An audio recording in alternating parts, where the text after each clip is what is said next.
The 17th annual Salute a Veteran Blood Drive is taking place, and the U of A will be participating. I'm standing here on Dixon Street at the University of Arkansas campus where a multi-million-dollar construction project is taking place. 10 reconstruction projects are taking place here on campus, and this may take a toll on student attendance here in the summer. For the extension of Frisco Trail, a popular biking and walking route, city residents were asked to provide their opinions. The trail will extend over MLK Boulevard, a very busy highway. But in this extension, what's the best route? A tunnel, a crosswalk, or a bridge?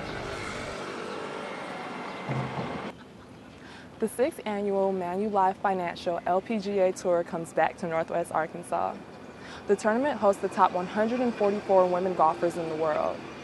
One of those golfers including the #1 American and former Razorback, Stacy Lewis. For the extension of Frisco Trail, a popular biking and walking route, city residents were asked to provide their opinions.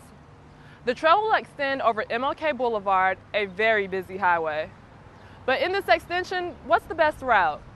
A tunnel, a crosswalk, or a bridge? I'd go for the tunnel. It's not going to be that far. Dangerous at night? I don't know. It's going to be lit. Many residents take into consideration that MLK Boulevard is a national highway, and to install a crosswalk would be both dangerous and unlawful. Now 62 is a major highway, and I don't think the state will let you put a crosswalk over it, so you have to have a tunnel probably. They need to change the law in Arkansas so that bicycles are not considered vehicles. They're human-powered vehicles, and you're pedestrians, you're not cars. And all the drivers act like that, and that's why the drivers always stop. But they want the bikes to stop and the cars to keep going, and it's like defies people's common sense. Some residents were concerned about the project's costs and how it would generate in tax dollars. Yeah, that would make sense. Overpass, that's a lot of bucks. But if everything goes according to plan, taxpayers won't have to pay anything, and the new trail will be added to the community. I do this trail 3 times a week at least and love it. But yeah, it's a gift. Yeah, you say thank you very much. That's very nice of you. That's what polite people do.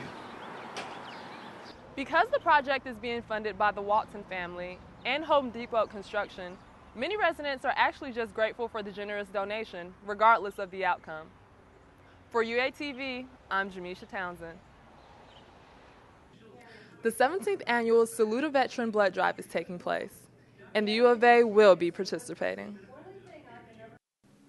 The Community Blood Center of the Ozarks is holding a blood drive to honor all military personnel. Our blood supply is really low during the summer months, and so we do Salute a Veteran campaign for 3 weeks in June. The Salute a Veteran Blood Drive is often scheduled when blood is at short supply. Because most donors are students, and during the summertime venturing vacation, the blood supply for Northwest Arkansas is usually at its lowest.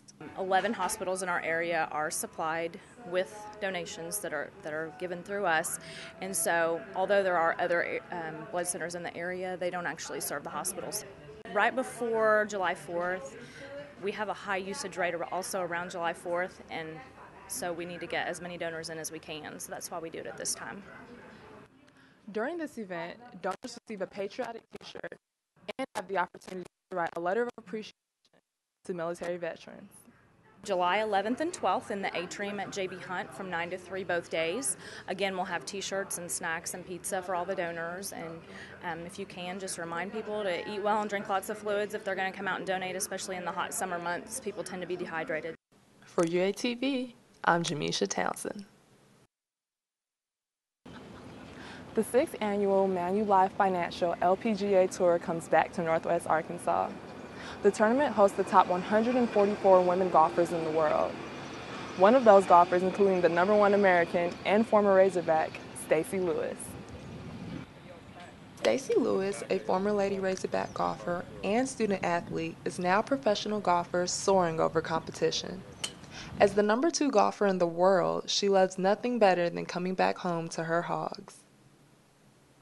It's awesome. I love coming back to Fayetteville and to the Northwest Arkansas area. It's so much fun. I love the community and the fans here are awesome, so it's good to be back again. Stacy Lewis was a 4-time All-American here at the U of A.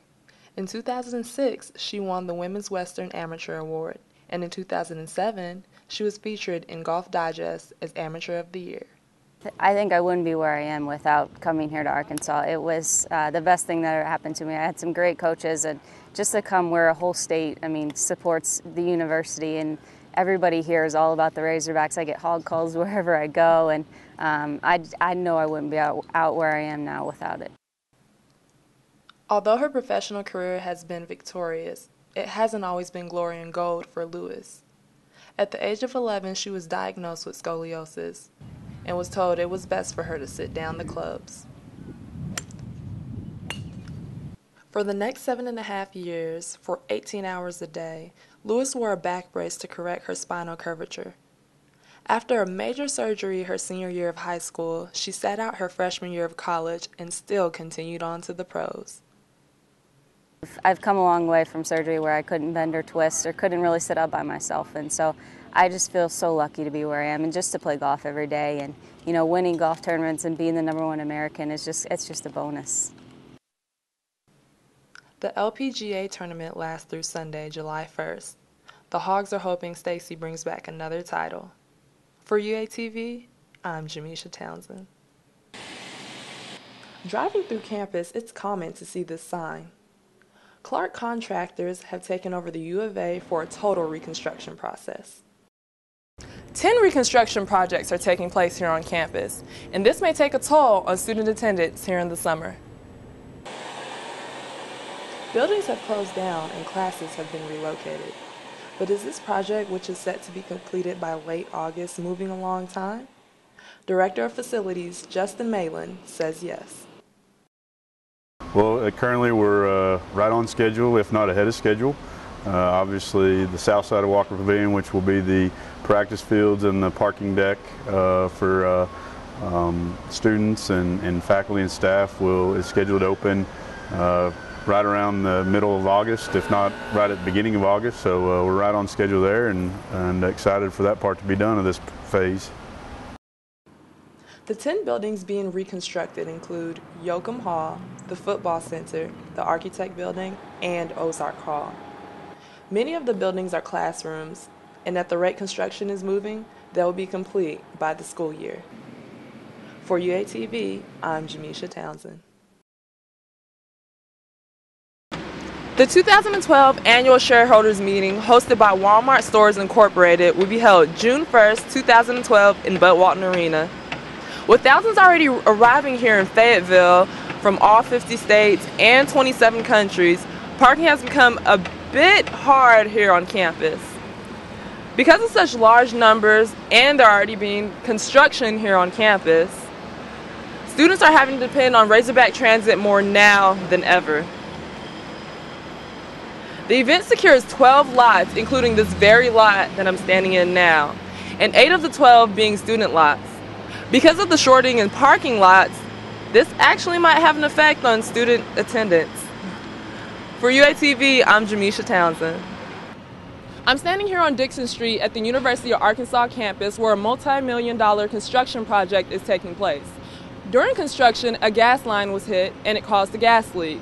The gas leak caused several classes to close down, but workers say that the leak should be cleaned up within the next several hours. For UATV, I'm Jamisha Townsend.